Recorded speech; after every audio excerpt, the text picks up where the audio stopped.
আপুনি ৰিক্সাত উঠিছে বা আপুনি এজন শাক-পাচলিৰ ব্যৱসায় কৰা মানুহৰ পৰা এপদ বস্তু কিনিছে।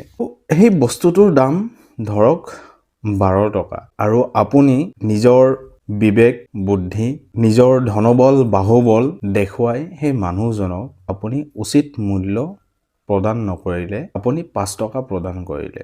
এজন ৰিক্সা চালক তেওঁ শ্ৰম কৰিছে গোটেই দিন আৰু সেই ৰিক্সাটোত উঠি 10 টকাৰ ভাড়া যেতিয়া আপুনি 5 টকা দিব আপুনি মানুহৰ শাৰীত পৰিবনে? নিজকে এবাৰ প্ৰশ্ন কৰকচোন। এজন মানুহে আপোনাৰ পৰা উচিত মূল্য বিচাৰিছে আৰু আপুনি নিজৰ মনত হিংসা ঘৃণা আদিৰ বাবে আপুনি ভাড়াটোৱে নিদিলে বা উচিত মূল্য সেই মূল্যৰ পৰা আপুনি আপোনাৰ মন মৰ্জিমতে সেই মানুহজনক দিলে। এতিয়া আপুনি নিজক প্ৰশ্ন কৰক, এই কাৰ্যটো উচিত হ'বনে? নিজকে মানুহৰ শাৰীত আপুনি দেখিবনে? আপুনি নিজকে নিশ্চয় নেদেখে।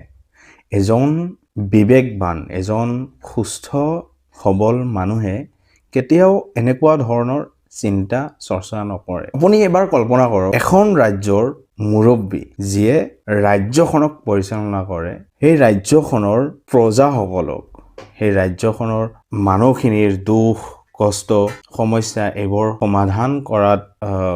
সমাধান কৰিব লাগে। সেই মানুহজনে এটা নিৰ্দিষ্ট জনগোষ্ঠী যেতিয়া কষ্ট দিব লাগে এই মানুহখিনিক আৰু সেই মানুহখিনি বৈধ, তেওঁলোকে কৰবাৰ পৰা উৰি আহি থিতাপি লোৱা নাই। সেই মানুহখিনিক যেতিয়া আপুনি আৰু মানুহক উচতনি দিয়া মুৰব্বীজন কেনেকুৱা প্ৰকৃতিৰ মানুহ হ'ব আপুনি নিজে চিন্তা কৰক। ময়ো এজন মিয়া ল'ৰা আৰু যেতিয়া এনেকুৱা ধৰণৰ কথা যেতিয়া আমাৰ মুৰব্বীয়ে ক'ব তেতিয়া দুখ লাগে, কাৰণ সেই মানুহখিনি কষ্ট কৰি খাই আছে।